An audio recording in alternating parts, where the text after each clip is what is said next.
Use Easy Upload to add a learning object with metadata to the lore. You may see a copyright notice asking you to confirm if you're adhering to your district's copyright and privacy policies. If so, click Agree. Start by dropping a learning object into the drop zone.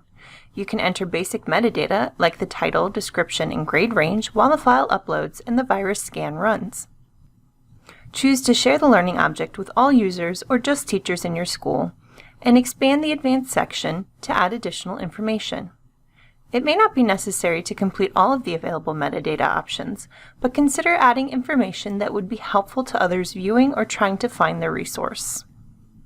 Once finished, select Save, or save and add standards correlations to correlate the object to relevant academic standards. After saving, you'll be taken to the title page. From here, you can edit to add or change metadata, add to a playlist, or share with an integrated LMS, Google Classroom, or Microsoft Teams, depending on your district's configuration.